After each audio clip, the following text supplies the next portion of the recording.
Welcome to the Bleav Podcast Network SoCal Sweat.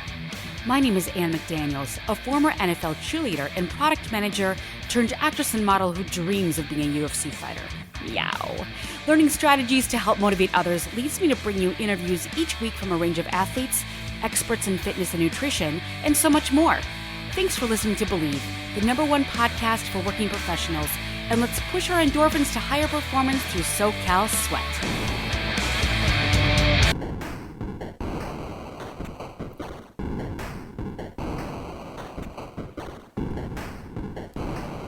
This is your host, Anne McDaniels of SoCal Sweat. And in today's episode, we're going to be talking about another step you can take towards positive mental health. The highly competitive Hollywood entertainment industry requires strong self-awareness and a positive mental attitude. Successful celebrity event photographer Albert L. Ortega has been able to navigate through it all by using humor and kindness. Al recognized the current need for positivity and strong mental health amid the turmoil of 2020, with the virus pandemic, faltering economy, racial unrest, and the elections. The September 30th National Love People Day inspired Al to create another positive health movement called #LoveAboveAll2020. Starting with his friends and colleagues holding a Love Above All 2020 sign, Al takes a professional photo. He's expanded the movement to spread to everyone. The action involves each person or group, or photos with your pets, your kids, to construct a #LoveAboveAll2020 sign, snap a photo, and post it on your own social media accounts on September 30th National Love People Day. He hopes to help people always practice kindness and awareness and take a moment before reacting in a negative manner. The movement spreads love and acceptance with a strong message towards positive mental health. And here is my dear friend and personal Jedi friend, Albert L. Ortega.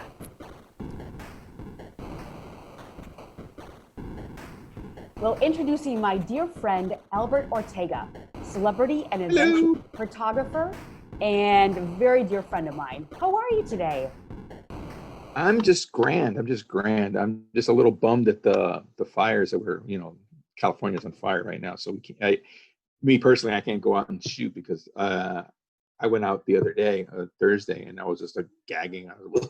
I know. And when he says shoot, he means the camera, not a gun. Not shoot, bang, bang. Exactly. Yeah, every now and then I have to realize, oh my God, I can't say shoot because I said, I went out and shot the other day. I'm like, wait a minute.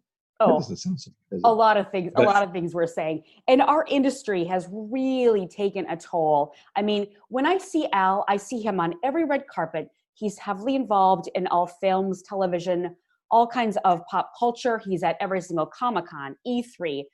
They're front and center with Getty, Wire Image. He's a huge photographer. Our jobs have really taken a big plunge with COVID. Work suddenly stopped. I remember that the last thing that I actually covered was a premiere of Vin Diesel for Bloodshot. And then right after that, the town shut down. Everything was canceled. Everything was postponed. And I think initially everyone pretty much thought that we would just go through the COVID thing, would take maybe a few months or so. Sadly, I really thought that it was going to go on for the rest of the year because I'm a news junkie, so I watched the news and I knew what was happening, and I said, this is going to really be something that's going to really affect the bottom line for quite some time. So I was a little realistic, but we're also realistic in saying that this town is going to be in trouble for a while. So yeah, I mean, if you live in Hollywood, everyone has been affected drastically. Just now we're starting to see things go back to somewhat normalcy, or I should say people are actually working again. There's a lot of actors that have gone out of town, like they've gone up to Canada, but then with Canadian laws, you have to be quarantined for 14 days before you do any kind of work and then you can start shooting your features or your television series, what have you. There are some people that have started working here. Like I know my brother who works for Paramount, in its computer ID department. He says he was just starting work this past week. So to some degree, Hollywood is going back to work now. As far as I'm concerned, before there's award shows have pretty much been canceled for the rest of the year. I mean, we're going to the fall, so there's no real award shows per se coming that would normally have come up, other than like say MTV, which just passed the other time. But the beginning of the year is where they have all the major awards, and some of those awards they push back to March, like the Oscars and stuff. But yeah. Well, work has ceased. It's dwindled, but a lot of people have quit the business, and this is just about resiliency and keeping like a good mental head on your shoulders. And also, can you you are a true Jedi to me, and you love Jedi films. Can you just tell me a little bit of your background in your childhood and love of movies and love of just Star Wars and the Jedi movies, and how you got into this business in the first place? Jedi. I wish I was a Jedi. Jedis don't wear glasses though. So yeah, but you can be a Jedi. You can be whatever you want. Yeah, I can use my. Oh, as a matter of fact, I got. I lost them already. Anyway, Maya had brought me a little mask, I guess, for Halloween of the child from The Mandalorian. I was going to put that on, but I can't seem to find it. I don't know where I put them. Anywho, yeah, I started in this business about 30 somewhat years ago, and I was young at the time. I was 21, and I basically, the only job I've ever had in this world is I used to work at dry cleaners, because that was my dad's business. He worked as a dry cleaning repairman during the day. At night, he worked at St. John's Hospital as an engineer, so he was a workaholic. He would go around the whole day, and then sleep here now and then. And so then he decided he wanted to buy his own dry cleaning operation, and he did. And my brother ran one of the locations in Santa Monica, and I ran the other one. So that's the only thing I've ever known. That's the only job I've ever held, was working at various dry cleaners. And then right after that, I went into photography. Now, photography has always been kind of my little thing. Since high school, I was on the yearbook staff. I was in the photography department. I was the photography editor. So I always kind of had a camera with me. My true passion back then was I wanted to be an artist, specifically a comic book artist. So I've always been kind of in the genre per se. I've always loved Star Wars, Star Trek, Battlestar Galactica, all the stuff as growing up as a kid. And early anime, kind of like Speed Racer and Gatchaman and stuff. And so I've always been a fan of the genre per se, this photography didn't really get serious until I figured out that I could make some kind of living at it. And at first it was fun, and it also grew out of a fanfare for celebrities and movie stars, specifically.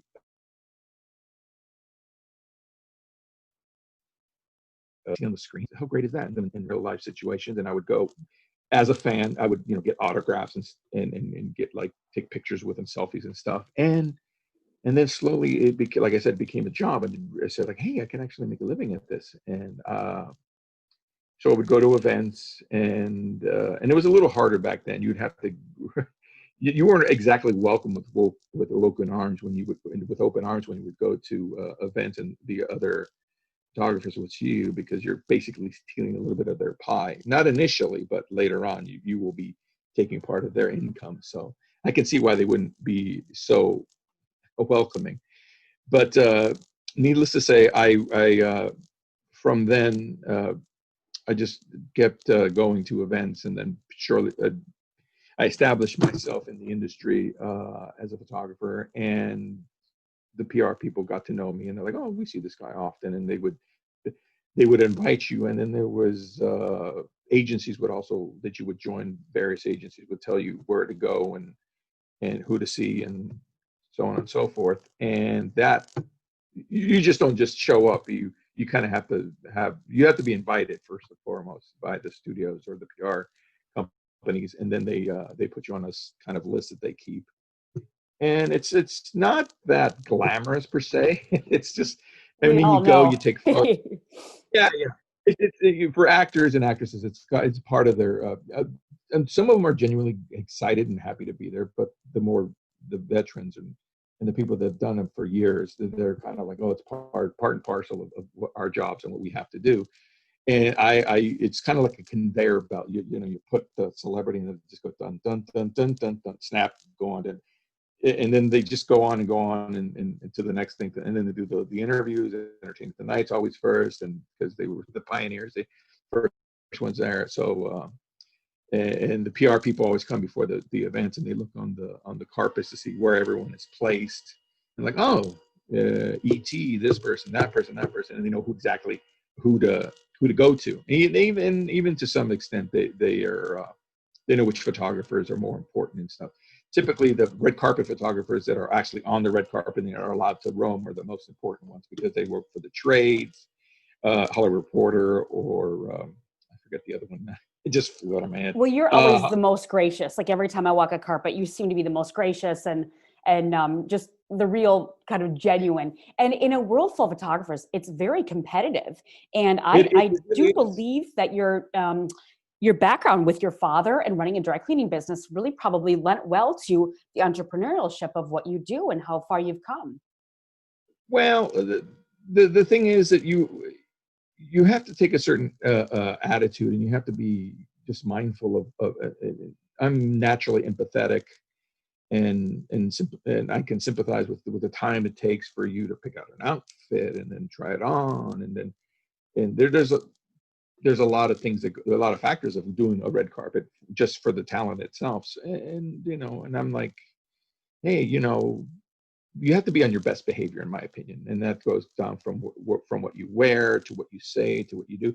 Of course, everyone's human, and there are times where you do get frustrated, because sometimes the PR people can be kind of apathetic as opposed to antagonistic. It's where they just don't care. They're like, whatever. If you get your shots, great. If you don't, whatever. Well, yeah, Great. it's very important to them, so they should, Well, you are and you aren't. You're part of the machine. You're like a cog in the big machine of the publicity machine that works. But in terms of being the most important part of the photographers, that's the photographers that are typically, like I said, on the red carpet and get the all access, because they need to get their shots, because most importantly, because they're the ones that are either working for the studios or working for the trades.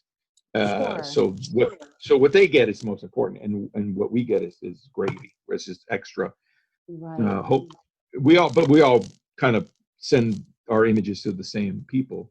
So a lot of times it has to be whoever gets there first, the fastest. It's not always the best quality, but the ones that are going to be the fastest, or the ones that have relationships. Yes. Exactly. And with that attitude, there certainly a lot of times, people will refer to you as paparazzi, or the paparazzi's here, and that you're not. You are an event and celebrity photographer. How do you combat sort of the bad stigma and some of the toxic environments that we all get ourselves into, because this industry can be so highly competitive and dog eat dog? Absolutely.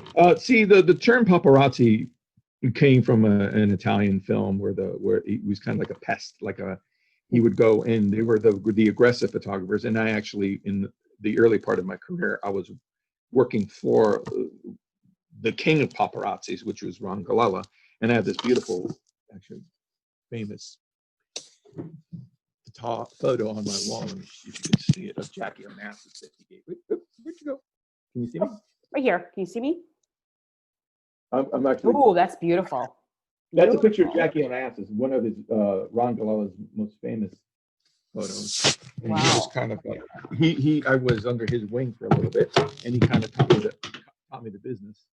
So the paparazzi people would tend to be more aggressive with their photos, and with their I mean, not their photos, but the way they take photos. Pardon me. Behavior. And, Sure. And it's understandable, but over the years, it's gotten more and more dangerous. Of course, with the situation with the Princess Diana, when she was being chased, and then she unfortunately passed away from a horrific car crash.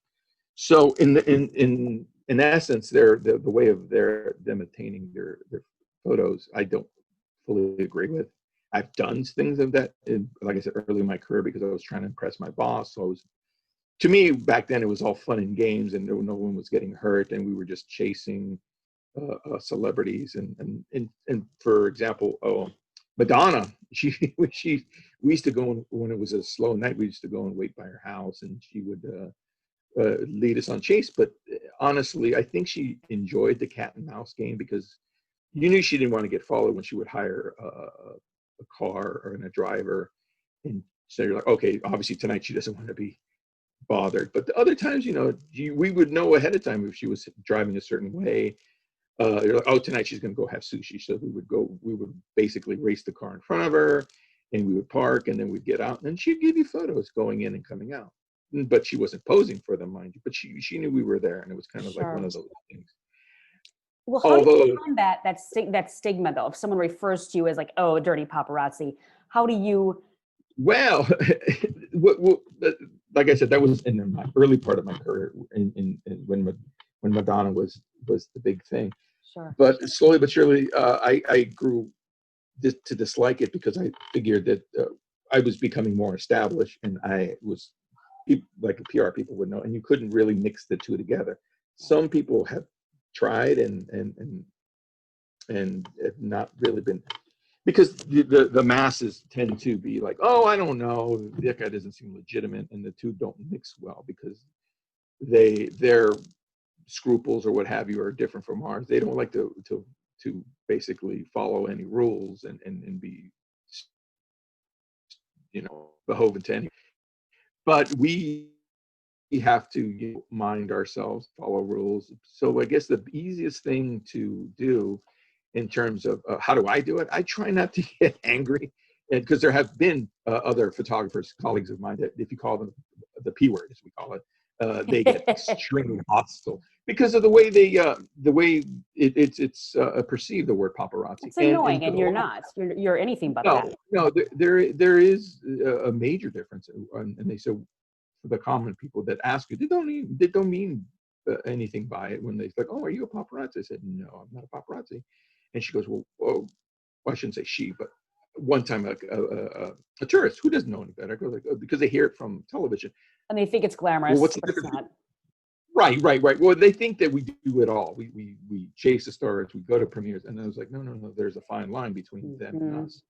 And I, like I said, I don't get angry or hostile. I'd rather educate. And I said, like, so I'll say, like, from Lucy from Des Moines, I'll tell her, I said, no, we're actually invited. And they're like, oh, I go, so that's the difference, is that they aren't invited. They pretty much stay within the confines of the legal law and don't trespass or what have you. But it's kind of within, I guess once a famous person or with someone that's deemed a celebrity, it goes onto public streets and what have you, they're fair game, and it seems so just awful. It is, and we all know those weasels that sort of meander their way in, and they're just kind of sleazy, and half the time they don't have press badges or anything of the kind. No, because you really don't need a press badge. Exactly. I used to have, problem. I used to carry an LAPD press badge, but the LAPD have decided no longer to issue them to us because they said, well, you're not really news. And we're like, well, what are you talking about? Sometimes it is, a lot of times it is news, especially when there's, let's say, protests or stuff. You need a badge like that, but they said, oh, you're just fluff, or well, you're not real news. But that's a conversation for another time. Sure. So yeah, I mean, like I said, my bet, so you don't get the bad reputation. You don't. It's best to educate the public. And we used to, in the days of yesteryear, before the video people who are kind of like situated right next to us would say, hey, it's that time of the year. Would you guys be, or there's a certain subject they want to interview us for. Would you want to do some interviews for us? And most of the time the photographers are kind of more introverted by nature, and I'm kind of like a big ham. I was like, yeah, I'll go on the air. And I used to do interviews, but then I would go and watch them, and they would take things that I would say are totally out of context, and then they would refer to us as paparazzis as well. And they wouldn't help when they would show footage of, say, somebody chasing Justin Bieber or Aniston down the street, and then the next shot would be a shot of them on a red carpet at a premiere. And I go, well, that you guys are, and we would say, you guys know better. you guys are perpetuating the stereotype, saying that we are paparazzis, which we are not. We're red carpet photographers, you know. Sure. And again, the difference between what they do and I do, and that's their right to do what they want, is the fact that they are not invited, and by all means they don't want to come to premieres. Sure. And we are invited. We are part of the, like I said, the publicity machine that helps to promote Exactly. actors and actresses' careers in a film's box office, or the whatever latest movies out, Star Right. Wars. But Elle, with your positive mental attitude, being able to turn something like that around, like even as for me, like, oh, well, as an actress, like, well, what kind of actress are you? What kind of dancer are you? And I sometimes get really defensive, and I think you're able to handle that really well. And with that same mental attitude and same positive attitude, you've not been able to work during COVID, maybe little by little now, but you sort of just motivated yourself to come up with a wonderful movement and use your resources, use all of your celebrity clients, use all the actors that you know, Yeah. and you started this wonderful movement called #Love Above All in 2020. Love Above All 2020. Tell us how you got Yeah. started, why you thought of that, and where you wish to go. Well, the movement basically started when I was at home and trying to think of something something to keep busy with, because I'm a workaholic. You're a Jedi. You got to work. I am a Jedi. And I just think I needed something to keep me busy. And I said, okay, I can only watch so much Netflix, and I can only do so many things at home, go through my archives and stuff, which was, I was doing a lot of posting of stuff just to keep other people happy. Hey, I remember that thing I went to. And then again, like I said previously, I'm a news junkie, so I was watching too much news, too much MSNBC and CNN. And I was just inundated with all this negative. And I said, oh, and of course, the thing that we were all on lockdown from COVID, and then of course the George Floyd tragedy happened, and that was kind of like, oh boy, now the world's really going to be on fire. And there was a lot of protesting, and then protesting turned into rioting, and that kind of my knee-jerk reaction, of course, to a lot of people is like, I have to do something for Black Lives Matter. And I said, well, I don't know. I said, I think it's being said enough by other people. And I said, well, instead of focusing on something more antagonistic, where there's one side and then another side, you know, because I also Bleav in supporting the police as well, to an extent. So it's hard to say, like, well, what side are you? And it was very, either you're on this side or you're on this side. And I was like, well, can't you be on both? Can't you Right. find good in both? And that was like, hey, that's the good. Why don't we focus on the good? Because in today's day and age, everything is bad. And what is it called? If it bleeds, it leads, is what they say in the news business. Mm-hmm. And that's just terrible, just awful. And I don't know about you, but when I would watch the news, or at the end of the day, I would just feel just either angry or just depressed. And Right. so of course the obvious thing is turn off you have to turn off the TV. And then I was like, well, I don't want to be uninformed. But you want to So stay in the what I know. Yeah. yeah, you want to be able to know what's going on in the world, instead of just like I said, just turning it off. It's like, no, that's not doing your due Then you're diligence. ignoring every issue involved. And I think it's like, I love that you said the two sides, because we need to learn from each other. There shouldn't be sides. We can all learn better on every aspect of that. Yeah, I think every side of every argument, there's always two sides. Sure. And there's some validity in both sides. And I mean, and both sides have truths. It's never a one-sided argument. It's always, maybe you don't agree with it, but we have to be able to say, like, okay, I understand where you're coming from, and I understand you're right for this. I don't agree with it, but I think you should have the right to say what you have to say. Sure. Unfortunately, even some bad things that we shouldn't be agreeing with. Right. But so anyway, so this movement that I created was brought out from. I said, I need to come up with something that you would unite people, something that is that unifies, something that also that both sides can can feel and crave and want and need, and something that kind of rises above all arguments and expectations and everything. And I said, well, it's very simple. It's a four-letter word. And love, I think, is like the most important thing that this world has to offer us. So I thought, oh, perfect, love. Let's do something centered around love, because, like I said, it's something that every culture, every species, even animals need, want, and crave love. So there you go. That's the foundation, the base of it all is love. And then I started thinking of titles and things, and I said, what about Love Conquers All? And I said, no, Conquers is not good, because Conquers is very Conquer means war. aggressive. Yeah. Yeah. Well, when you think Conquers, it's kind of like, well, now it's like love is joining the fray of all these Sure. other. Yeah. So, and I said, well, what about love? Because love rises above it all. So I said, perfect, love above all, above everything, because when all these arguments and all these things are going down here, you have love that's right above here, that's just never joining any sides, or it's just one of those things that just basically sits there and says, like, I'm ready when you are, and I'm just, I will always be here for you, without sounding too religious. Sure. I'm not No, it's a perfect religious. neutral statement that hits every race, even animals, like you said. What is that wonderful movie, that Christmas movie? It's British, Love Actually. There's a scene in that where they show every race coming out of the airport, no matter who you are, what you come from, socioeconomic status, color. Everyone needs love, and that's what binds us together, regardless. Everyone was yearning to see each other. Everyone was. That's a great part in the film, where they're all greeting each other at the airport, and it's very nice. And if you, as I say, stop to smell the roses, and you look around, and when you see things of that nature, airports are perfect anagram to, or something. It just shows that there's you haven't seen a relative in so many years, or your wife or your children.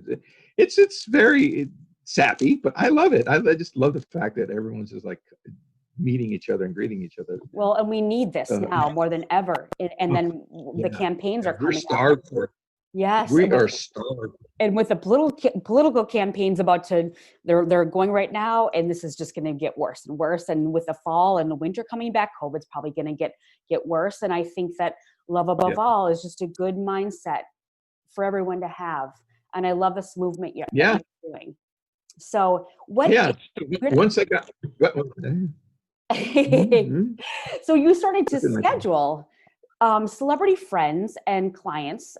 We got a wonderful email, and you were going out to people's homes, which was so kind, because people don't want to leave their homes or meet someone anywhere. And you started shooting with a beautiful piece of tag board you would have them write #LoveAboveAll2020.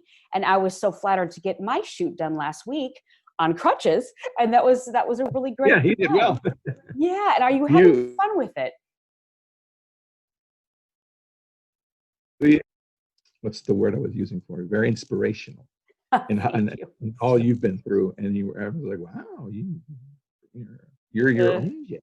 Yeah. You magic powers. It's been a journey. But I bet. But once I got the idea in my head, I said, okay, cool. Who am I going to call? Who am I going to use to drive this home? So I went to my little a Rolodex, but who's got Rolodexes anymore? We go to our. You do. You started with Madonna. You have a Rolodex. Yeah, no, I started with a lot of actor friends and a lot of people in this genre that I know, and I typically just sent out like a feeler, and I sent out an email to right away. Got the idea. And there were some people that had questions, which is normal. They were like wanting, well, what's this about? And is it a charity? Is there any money involved? How much are you looking for money? And I'm like, no. It's a very simple thing. And once I explained it, they were like, okay, it sounds great. Sounds like a great idea and a great movement. Pencil me in. I want to do it. And the fact that I made it easy, I said, listen, I'll come to your house. I won't go inside. I'll wear my my mask wherever my mask went. You don't have to wear it on video. I trust you. I was just going to get it. But anyway, I have masks all over the place. So I would come to your house, and I believe me, I've been going all over Southern California. I even went to San Diego.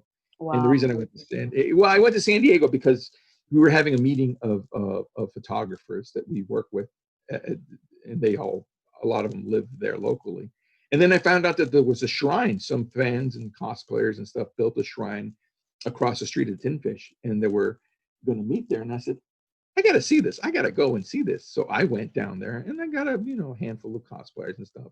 I brought my sign, and they posed with the sign, and I said that was great. So I was willing to travel, and I know that there's a lot of people in the industry that don't live right in Los Angeles. I found out really fast that a lot of people live in like very interesting areas too that we didn't know. Yeah. Well, not interesting, but not the typical places. Sure. I live just down the road in Inglewood, not that far from Hollywood. But there's some people that live either south of in Southern California. When I say Southern California, I mean like The whole 9 yards of Southern California. Right. People don't realize that LA is a huge place. Huge. Because when you say like, where do you live? You say Los Angeles. Like, yeah, where do you live? Mm-hmm. Valley. Like New York City, right? Yeah. New York and Manhattan are kind of in one place, and you LA is not the case. LA, you have to have a car. In Manhattan, you don't need a car. You can take the subways, or you can take the train, no problem. You can get from A to B. And they talk about their traffic. Ooh, you don't know traffic in New York. Right. Driven on the 10 and the 405. At least they're a little bit more aggressive than Angelinos. I will say that I prefer driving in New York City than to here. They actually move. They actually go when it turns green. So anyway, but back to your. Because we're taking selfies and stuff like that. That's true. Yeah. But yeah. So going back to the movement, and so I just started asking friends, and then I started asking. I was like, "This is great! I'm getting all kinds of different people. I wanted artists, and I got a great a great painting by Rob Pryor. I have another one that I'm going to be scheduling with Bill Sienkiewicz, who's an incredible artist, and then I've got other people that I'm going to ask. I won't say who. And then I said I need to get some personalities that have a little clout. So I asked a longtime friend of mine from Comic-Con, Kevin Smith, the director, who's a great guy, super nice. And I was like it took me a while to build up the courage, because I'm like, okay, how do you ask somebody to do something for you? And he, without a doubt, he said, yeah, I'll do it. Come on by. I swung over to his house. He lives right by me. Yeah. And Jason Mewes pulled up, and you can't have Kevin without Jason. So I had Jason, Jay and Silent Bob, and holding up a sign, which was unbelievable, which was great, and I was just so floored that they would do that. And Kevin is always busy. I said, I think you're busier now during COVID than you've been in your regular times, because that guy just does not stop. He just work, another project, another podcast, another film, another television series. That guy's just work. He's just Mr. Work. And then he had his movies pop up. I was like, what the? This is he's a clone. I think he's a clone. I think there's more of him. I think there's a bunch of them all over. So I was thrilled that I could get him. And another good friend of mine, and unbelievable, the nicest guy in Hollywood, Doug Jones, who does so many memorable characters. Normally, he would be working on Star Trek Discovery, but I guess the one good thing about COVID is that he's home. So I asked him, and he said yes. So I made the trek to his house, and he was very gracious. He made a great sign, like himself. It was long and lean, and then he turned it around. It was actually pieces of his script, which I thought was so creative. Oh, that's amazing! Yes, he took his script and he drew his sign with it. Wow. Which was really, I hope I don't get him in trouble. I hope he gave that to you. I don't think it's a new script. I don't think it's a new script. Oh, it's a used story. I'm sure it was. Did he give that to you as a little souvenir for yourself? No, I should have taken it, but no. I'm telling people to keep their signs, because maybe we can, I don't know, as the movement grows further, we can put them up in an art show or something, or if this grows into hopefully a charity where there's money, maybe they can sign them and sell them for charity or what have you. So I just, Yeah. just, I just yeah, gave you mine. I'll have to get it back from you. It's in your trunk. yeah, I'll give it to you. I didn't throw it away. I still have Okay. it.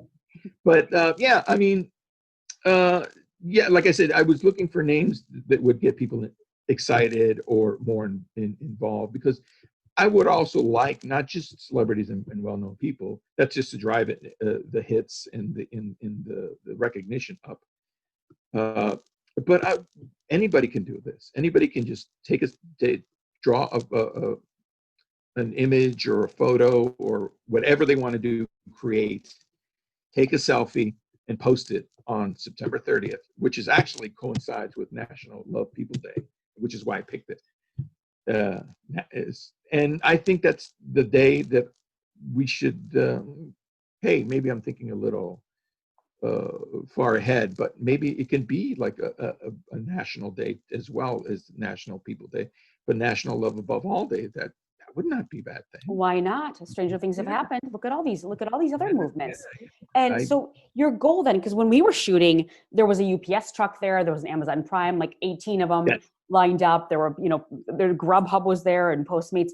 And Yeah. you simply referred to like, oh, look at that UPS delivery driver. What a great sign that would be in front of the big brown truck. UPS supporting love for all, or just the Yeah, person well, in general. Just the person in that's general. really- They would get way too into it. You don't want to deal with that, but you would like to see a big national movement of everybody, not just, we started as people with clout in film and television, and then it moves across the masses, across the globe, perhaps. that would be like my ultimate dream, or it would be wonderful if everybody picked up on this. And because I know September 30th seems like it's just around the corner, but it would be great because of the election and other stressful things coming up, I think it would be great for people just to take a pause, just for the day or for a moment, 5 minutes. It would be great for people to open up their computers and say like, hey, oh my God, today is Love Above All Day. Let's just, like, we have moments of silence. Even if this was like a moment of silence where you can just maybe smile and think of something totally positive and totally unconfrontational, it would be great. And that's, it's as simplistic as it sounds. That's my main wish for this to be, is just for people to unload and take a, even if you just go stop and say like, okay, I'm not going to stress out. I'm not going to be angry for just, take 5 minutes to take and breathe for 5 minutes and go like, okay, now I have a little energy to go back and on the internet and start fighting again. But no, actually, it would be great for people just to unwind. Absolutely, and like we said, with everything even coming up and what's been in our past, it's just going to keep getting worse in some fronts as we watch the news. Just we know the inevitable, but this would be always just taking a pause. Love above all. Let's learn, let's collaborate, let's support each other, let's listen. I may not agree with you, but I see your point, and I want to be friends anyway. I want to listen, and I'm always a listener and always willing to learn. Let's all be adults. Let's all be civil. Exactly. Let's stop with it's just horrible how some family members they can't even get along in this stuff. Right. And it's just like, I mean, one of the great things about this country is that we can all have our views and stuff.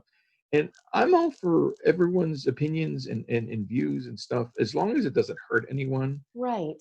It's all fair game. It's all good. It's all good. And if you don't like it, if you think that it's coming to a head, just step away, let cooler heads prevail, and just say like, you do you, I'm going to do me. Sure. And let's just agree to disagree, and then just walk away. And like you said, walk away as friends, not walk away as bitter enemies. At least you listen to that person, and that puts idea in your head, and maybe you want to do some research on that. Maybe you don't know enough about it and you judge them right away. So this is really good. And I think that, I mean, so many studies have been done, like not only with coronavirus, people are being in quarantine and alone. And then we have all the mental stress, and some people just they don't handle it in there's no right or wrong way, but they handle it so they are not able to compartmentalize and shut off the news and then be sad, but also pay attention. And I think the mental health aspect of this is huge. And this is a health podcast, nutrition, fitness, and and wellness, which includes mental health. And this is really important. And I think your campaign is your movement is just perfect for this. And so besides spreading it across the globe, you are creating a book, correct? I haven't thought of it, but he just put it in my mind. I thought I was not. I mean, I've published some self-publishing books on Comic-Con, and I use Bleav, and it takes me back to the days that I used to work on the yearbook staff, and I love that whole putting pieces together and writing the copy and stuff. So it's a good possibility that I may turn this into a book. I really haven't thought of this movement or campaign past the 30th just yet. Actually, a friend of mine that just lives down the road from you, I was there last night shooting a video for a song that he wrote, Love Above All. He just surprised me one day. He goes, here. And I go, what's this? And he gave me his phone. He goes, push play. And I pushed play. And then there was this beautiful ballad that he wrote. And it seemed like it was just in moments time. He goes, you inspired me to write this beautiful song. And I was like, that's a great song. And I was thinking, why don't we shoot a video for it? And he's so busy writing a score for films and writing some songs for his band, the Snowflakes. great title, by the way. Love it. And so I said, as the 30th is approaching us, we need to do a video for this song, and to include it on. I created a Facebook page. And you can find it on all the links. I'll be putting in all the links below. Correct. That's awesome. So I feel like this could go into. I'm trying to get an Instagram. You can set that up very easily. And also, I upon his inspiration from you, how cool would it be to hit every music genre, heavy metal, classical, folk, everything, rap, rock, all having this message, and then this could all go on the boards, and then in the scope of the videos, having all the people up with signs and things like that. I mean, the sky's the limit, because this is just a wonderful positive. I would love to have Dave Grohl do a rendition. And he lives very close by. Yeah. Fighter fan. I love it. But yeah, I mean, this is great that you're thinking of beyond. For me, it's forest before the trees and all, and just thinking, just trying to get the shoots to all line up and stuff. It's really been challenging, because some people are, they do get work on occasion, and you have to juggle their schedules and stuff. Mm-hmm. But I'm just going back to what you were saying on the mental health issue, that this has also been very therapeutic for myself, because I'm not thinking about basically the future in terms of like, hey, I'm not working. What am I going to do? And so I'm thinking, I got to do something else after this project, so I don't go insane or start stressing out over, my career might be over and I might have to go and learn how to be a barista or something. No, you won't get to that point. I promise you. I promise you. But it has been a great mental health thing, because there are some people that they're like, oh my God, you're the first person I've seen since lockdown, or the first person I've even, and mind you, when I do drive up and take the photos take moments. And I've also, what I include with the images that I take of the personality holding up the sign, take minutes. It's like boom, boom, boom, I got it done. And I also offer people, it's like, hey, have you updated your headshots? You want me to do some headshots while I'm here? And they're like, well, I can't afford it. I'm like, I'll throw them in for nothing. And only because we're all broke right now, and nobody has money. Nobody has time to go and hire a photographer for whatever amount of money. So I'm more than happy to throw it in if they want it. And most people have said yes to my pleasure.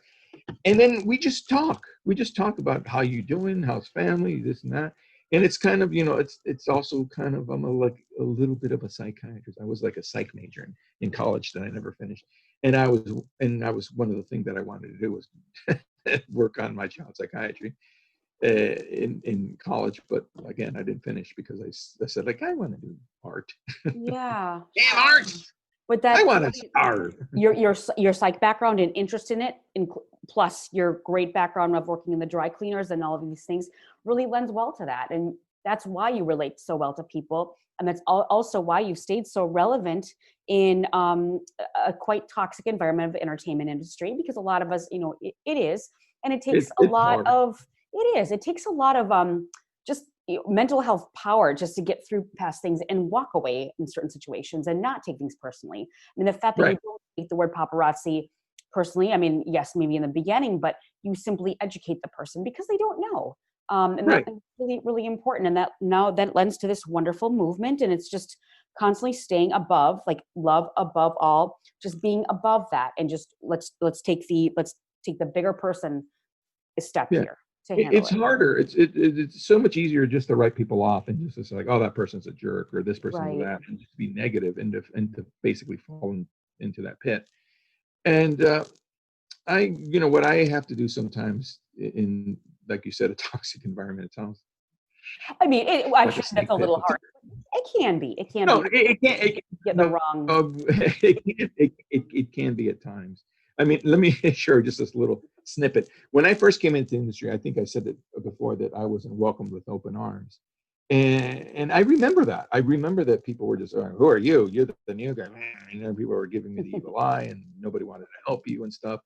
So I remembered that, and I remember there's a colleague of mine that kind of joined the industry at the same time I did, and they caught me being nice to a new person, and they shot me this look, and then afterwards pulled me aside and said, "Why are you being so nice to the new people?" And I said, "Because I remember what it was like to be new. I remember that I was treated horribly. Nobody wanted to. If something broke, let's say if your equipment breaks or you ran out of film back then, we shot film. They would loan you a roll of film, or they would give you a piece of equipment, And if you were new, forget it. They would just turn their nose up to you. And so like I said, I remembered all that, and I said, "Well, why are you being so mean to new people?" And they turned to me and said, "Because now it's my turn." And I was just like, "Ooh, that's If that they're that part." insecure that they can't be among the competition, because I think a lot of it's insecurity, and you're not. I think it's part insecurity, and I think it's just part just Rite like of passage, like seniors to freshmen, that kind of thing. that's Right. baloney. I think that's such. Oh, I got dumped into dumpsters by senior girls. So Oh, that is too. I was on the dance team and I had an attitude and I was dating the seniors and the senior boys. So I basically deserved it. But I remember being kind to the freshmen because I did not, just like you. Why not? I did Well, not. I wouldn't treat them. I was the nerd in high school. I was the one that was like, I had the glasses that I still have. But I was not a little shrimpy guy, so I never got beat up. I never got picked on, but I wasn't like a huge guy, but I wasn't a little, scrawny little guy. Or maybe it's just that I exuded something that said, "Don't mess with me." Sure. But I was never a tough guy. I took karate when I was a kid, Sure. just in case. But I mean, I can never say that I was picked on per se. Yeah. But I was always a geek. I was always a geek in high school and in grammar school when the But you're little probably kid. friends with everybody, and that's good. And that lends where you are today and the relationships you continues to establish I and maintain. I guess I do suffer a little from. I like to be liked. I like people's approval. I tend to do that with humor. I tell lots of jokes. I'm very colorful on the red carpet. I tell jokes on the red carpet sometimes, and people looked at me. Other photographers are like, "I don't know what you're doing, wasting time here. You should be a stand-up comedian." And I've been told that several times because I like to make jokes. I make jokes in press rooms. I do. I remember the one time that Peter Boyle won an Emmy for his, of all things, he won an Emmy for a guest starring role on Everybody Loves. No, not Everybody Loves Raymond. That was a show that he should have won an Emmy for. It was for the X-Files, and he comes in with his Emmy and stuff. And of course, he's known for that great Mel Brooks movie where he played Frankenstein.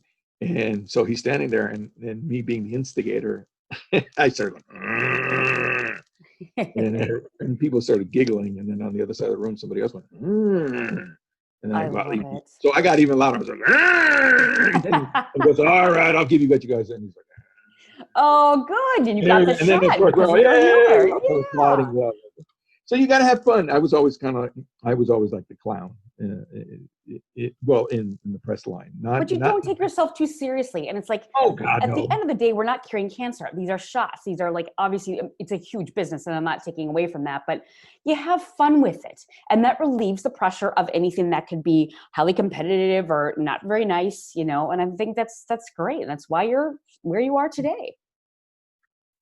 Yeah, the clown. No, but Yeah, but it's fun. I do love being a clown, because there was a lot of going back to serious award shows. We work with a lot of people that are not necessarily event photographers or recovery photographers, or more of the established Associated Press or Reuters, and they would get mad at me initially. They were like, take it seriously, and they were very, very serious. And after a while, they started going.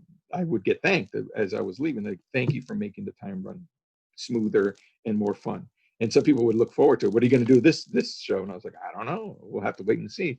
Sure. Are you going to, and sometimes I make the people, even the talent, laugh on stage. Well, that's the thing. You put people at ease, and it loses the mass intimidation factor of just let's have fun with it. Let's have fun. Yeah. And of course it's serious. It all comes down to profits and money, and we don't disrespect that or take away from that. But no. Come on, even doctors joke around and have fun sometimes. You sometimes need a little levity, and again, I'm a big ham. I do. I never went into acting or comedy or stuff. I think I missed my calling sometimes. It's not too late. You're a youngster. You're a youngster. No, but I do. Again, it's my love for being loved and being. If I tell you a joke, you laugh, I'm going to tell you 10 more jokes, even if they're horrible jokes. Sure. It's just the way I am. It's like, oh, I love it. Give me more. And that's comedians too. But with that, with your kindness, your wonderful nerdiness that we all love, and just everything that you've done and rising above, this is where this #love above all 2020 movement starts. And I think the sky's a limit. And as long as people want positivity and love in their life, you're right. Sky is the limit. It can go anywhere. Sure. It can go anywhere. It could die right here. It absolutely can. So why don't we? I'll put all the links to all of your. You don't have an Instagram set up yet, correct? No, I've been trying, but apparently Love Above All is already taken, and I've even asked other people to try to help me get it up there. Oh, okay. Well, there should be. And I'm not doing TikTok because I cannot dance. Exactly that, and you don't really want your stuff stolen anyway. But just the Facebook page, and we would encourage people to do the likes, and it will grow and grow, and then it could go from there and knock out the other Love Above All with other people's help. Sure. Anybody that can just like Chris Pratt. Yeah. Chris, I'm talking to you. Anybody that can help us out. Come on, Chris Pratt. Come on, Chris Pratt. We worked together, Chris Pratt. We did. Remember that movie that you don't want anybody to know about? Love it. Yeah, I did a movie with Chris Pratt. I was doing stills, and I said, this guy's so funny. I mean, he already had his he had his television show, but he was so funny, and he was the nicest guy. Really nice guy. He was super, super nice. Yeah. And every now and then it's good to keep these people in your back pocket, and because they will help you. Well, he has a new baby, so I'm sure he's loving life, loving everything right now. So he may not it's in the scope, I would say. But nowadays, with the internet, everything is so easy. I mean, you just all you have to do is write a hashtag or just go on your whatever social media and promote something. It's so much easier. It's not like you have to get in your car and go anywhere. Right. Well, that's wonderful. And can you share anything? What has been your favorite? Because you love to go to the cinema. It's such an escape, and you haven't been able to do that. Is there any particular movie or show that you have really loved during COVID, being at home? Let's see. I did finally see. I binged Ozark, and I've been told lots of people. Ozark. I said, Ozark was unbelievable. It was just phenomenal. Jason Bateman. He's so good. And then also, what has been your favorite? I know he just kills it. What has been your favorite COVID snack? COVID snack? Would it be a movie theater snack? Like, did you bring home those giant-sized gummy bears or milk duds or popcorn? No, pretend that you're in a cinema. There's kind of like a thing that I really like to have during when I go to the movies. Not so much as much. I used to always get a huge Coke, and because I'm diabetic, I had to cut down on the Coke, and actually I cut out the Coke.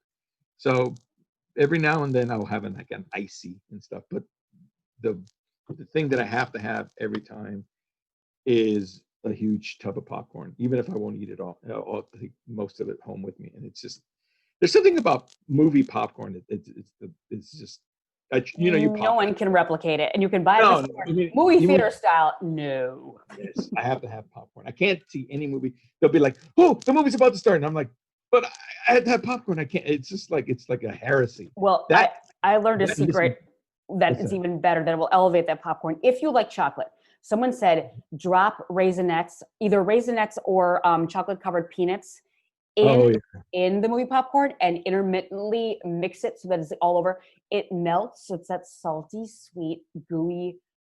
It's unbelievable. Do yourself I've a actually favor. tried that. I've tried that. Oh, I've sprinkled some on my popcorn, but sure. I'm kind of selfish when my salt and my sweet. So I'll like gobble up the popcorn and it's Oh, like so you like to separate the two. Okay. exactly. And I On your want to plate, enjoy the saltiness, and then I'll have a little chocolate later. I am a chocolate fanatic. I do love absolutely. Just try that. especially the So if you don't like to mix food, then if you have a plate of food, you don't like to mix anything together, it's got to be peas, carrots, steak, potatoes. Do you do it that way? You can't cross Uh, pollinate? no, when it comes to dinner, I like a little. I'll take a spoonful of this and a spoonful of that. Then I'm not so. Then you're not as selfish with your salty and No, sweet, your but other satiety flavors. yeah, that's kind of, I mean, honestly, I look to food as fuel. I'm not a foodie per se. Yeah. I don't like a lot of. I'm easy to please. Yeah, just very specific. I know. Pretty Yeah. easy to please. Unless for it's sure. green. If it's green, it's good for you. I don't want it on my plate.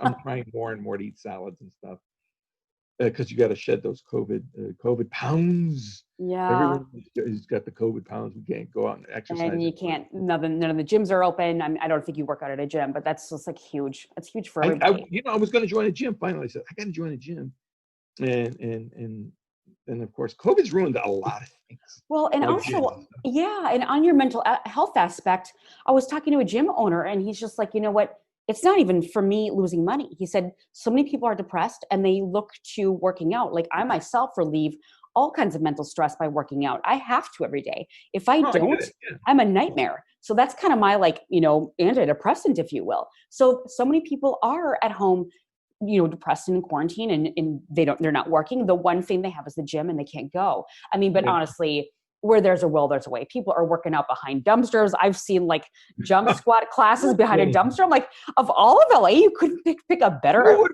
want to work out behind a dumpster? I don't know. It was in the spot behind a bar. Behind a dumpster and Arnold Pumper. Yeah, come back here. Yes. Look out. But it was a class of 5 women behind a bar near a dumpster. And I'm thinking, that is really interesting. You've got gorgeous green grass. You've got Runyon Canyon. You've got all these beautiful areas. Why that area? Yeah, but they closed Runyon Canyon because I think Runyon Canyon. Actually, no, they didn't. They closed. Well, they closed in the beginning. They're open, and even with the fires, they closed Griffith. Runyon is still open, but they blocked off half of it. Like you can't go up a certain way. However, I saw people sneaking behind the fence going that way. There's always the rule breakers that just like. Yeah, but it's also like dangerous because what if they were to start a fire by accident? That would be like horribly irresponsible. How do you start a fire walking? Well, I mean, but sometimes people go up there and smoke. You know what I mean? Oh, yeah. Yeah, so it's huge. And like, look at that gender reveal party at Northern California that sparked the fire. That kid's going to be a problem child. He's going to be Chucky, knowing that his gender reveal party struck the fires. But anyway, Al, thank you so much for joining us, and thank you so much for coming up with this beautiful movement. And we'll do all that we can to support it on September. There's still time. There's still time. Oh, there's a lot of time, and like you said, not a lot of time. Well, we'll go past September 30th. We'll go past that. I mean, let's reach one goal at a time. I mean, if we can make it an annual thing and then a semi-annual thing. But let's get to September 30th first. I'm anxious and I'm a little nervous because I'm hoping that it's like, hey, the day is here, and I'm like the only one posting. And people are like, oh, I forgot. I'm bugging people now. They're like, when are we supposed to do it? I'm thinking the news probably will cover this date, especially because you know what I mean. If it is in fact National Love People Day, I would think that the news would cover that particular date, and then you would have more leverage around that. Who knows? But anyway, at least we're starting it and getting the message across, and it's something that Hollywood can do, El Ortega can do it, and the rest of us supporting him in this wonderful movement. So thank you so much. Hashtag love above all 2020. And how can we follow you on your other projects, your other projects? Or just your other work? If someone wants to look you up and see, Well, I'm a regular contributor to Getty Images. Yeah. So you can just basically go to gettyimages.com. And I'll put those in the links as well. Yeah, and then you can type in my name into the search engine, and then you can find Perfect. stuff that That'll go in the links. Well, wonderful. Have a wonderful rest of your Sunday, and love to Maya, Kyle, and Tina. Love to you all. Thank you, Anne. Thank you very much. And that was Albert Ortega of the positive mental health movement, hashtag Love Above All 2020. Please stay tuned in next week, where I feature Harlem's hottest, DJ Shorty Love, or Terry Gilliard, who has accomplished a 70-pound weight loss and continues to get more and more fit. We appreciate you for listening, and please subscribe and rate the show on iTunes. You can also listen on Spotify, Stitcher, Google Play, Luminary, TuneIn, or at Bleav.com. You can reach out to me for any questions or topics you'd like covered on the show at Anne McDaniels. And I'll see you next time on SoCal Sweat.